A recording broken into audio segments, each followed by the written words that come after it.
E aí pessoal, tudo bem? Esse é o primeiro vídeo desse canal, e o intuito dele vai ser falar sobre curiosidades e fatos históricos dentro de jogos. Nós iremos abordar vários temas diversos em diferentes tipos de jogos. E para iniciar, que vai ser uma série de vídeos nesse canal, nós escolhemos Assassin's Creed Origins, que é um jogo propriamente histórico se passando no Antigo Egito. E nós iremos falar um pouco mais sobre as pirâmides dentro do jogo nesse vídeo.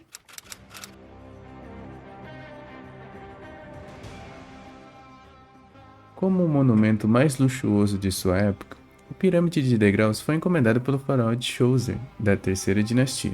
Projetado pelo arquiteto Imhotep, inicialmente seria uma mastaba, mas para que o monumento ficasse grandioso, ele decidiu empilhar uma mastaba em cima da outra, lembrando o formato de degraus. Se você não sabe o que foi uma mastaba, ela basicamente foi uma forma de túmulo do Egito Antigo. Foi bastante emblemático no início da era dinástica, onde eram sepultados faraós e nobres importantes. Elas tinham o formato trapezoide de pirâmide truncada no topo, que no caso, seu comprimento era 4 vezes a sua largura.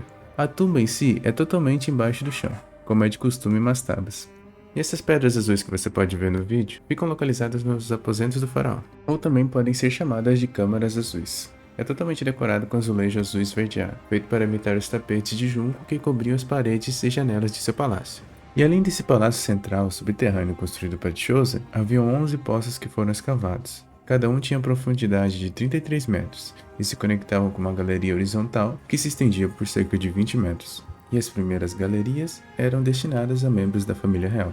Uma coisa muito interessante de se falar também é que essa pirâmide não tem nenhuma abertura feita por ladrões, como nas outras pirâmides, porque não tinha necessidade. O acesso era muito fácil aos túneis. Assim os ladrões entraram com muita facilidade, e não demorou muito tempo para eles fazer a limpa no templo. Não se sabe exatamente quando a múmia de Djoser foi roubada, mas ela foi. E tudo que nos restou foi apenas o pé direito dele, que foi encontrado pelo egiptólogo francês Jean-Philippe Lauer em 1934. Agora uma pequena situação engraçada que aconteceu comigo enquanto eu estava jogando o modo História do Assassin's Creed Origins foi quando eu encontrei a pirâmide de degraus. Perto do muro norte existe um buraco, e lá quando eu olhei eu levei um baita susto. Lá existe uma estátua de Djoser, mas ela não tá ali para assustar. A estátua basicamente representa o Cado Rei ali. Ela observa o pátio por meio de 2 buraquinhos, permitindo que ele possa ver as cerimônias e receber oferendas do além-túmulo.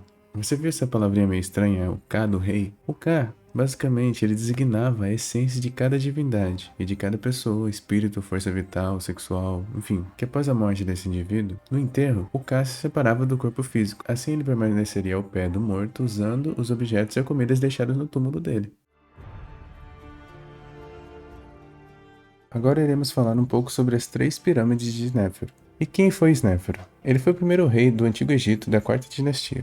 Tendo sua esposa principal como Eteperes I, ele liderou algumas excursões importantes como a do sul da Núbia, sem contar a sua importância para o avanço técnico nas construções das pirâmides. Iremos começar pela de Meidum. Ela foi a primeira tentativa de Snéfero para alcançar o seu objetivo. Tendo iniciado com um planejamento de 7 degraus, no processo foi adicionado mais um, fazendo assim serem 8 degraus. Após isso, foi feito preenchimento entre os degraus, e logo também o revestimento de toda a construção, para chegar à superfície lisa desejada. Mas as coisas não saíram como planejado, devido às extremidades lisas do preenchimento, que não ofereciam aderência suficiente, fez com que 4 paredes de sustentação ruíssem, fazendo assim todo o resto cair. Mas mesmo com essa falha, ela foi muito importante. Um exemplo disso foi a construção de um calçamento cerimonial, que levava do vale ao templo. E também não podemos esquecer da câmara funerária, que não se encontrava mais em um poço, e sim no nível do chão.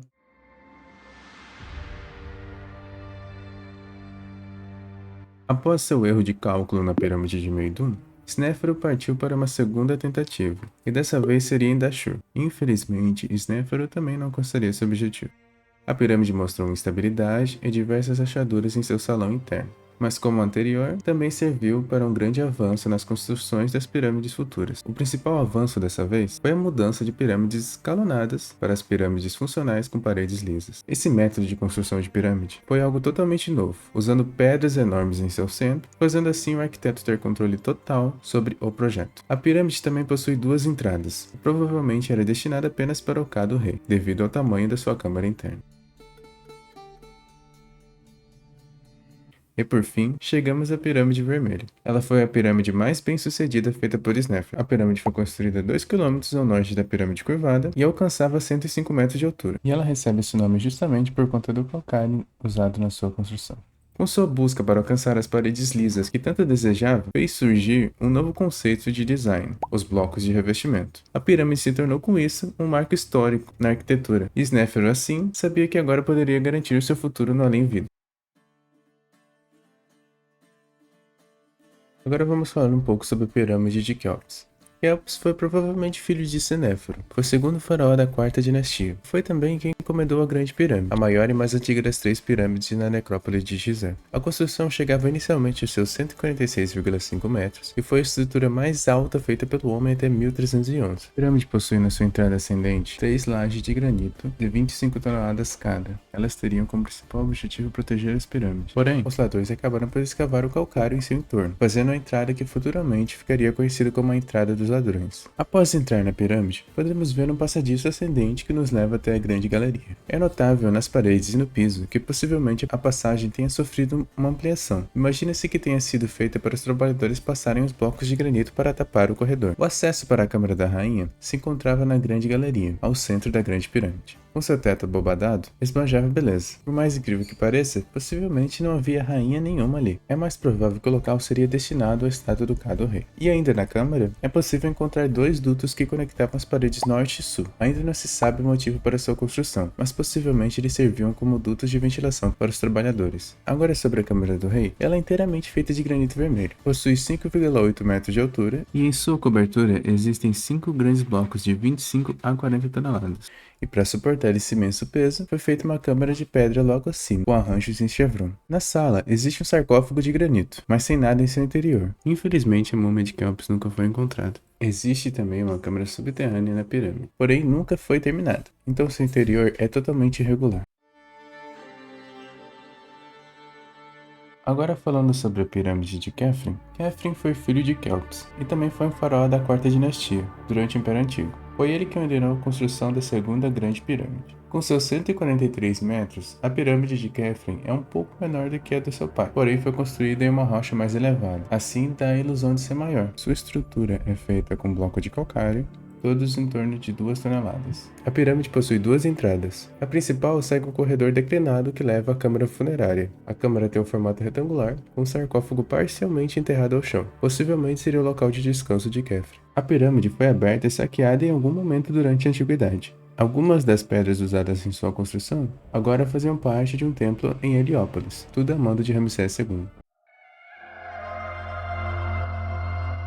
Mycerinus Amencaude foi um faraó egípcio da quarta dinastia durante o Antigo Império. Ele teve um reinado próspero, com várias relações diplomáticas, um vasto comércio externo e se voltou a abrir templos que foram fechados devido às obras das 2 pirâmides anteriores. Em questão de tamanho, a pirâmide de Mycerinus seria a menor, porém possui uma complexidade muito maior nos acabamentos internos e externos. Sem contar que dentro do seu templo mortuário é onde se encontra o maior e mais pesado bloco de calcário de uma pirâmide, chegando a 200 toneladas. O exterior é parcialmente coberto com granito vermelho e suas paredes internas são decoradas. A pirâmide possuía 2 passagens, todas elas ao lado norte de si.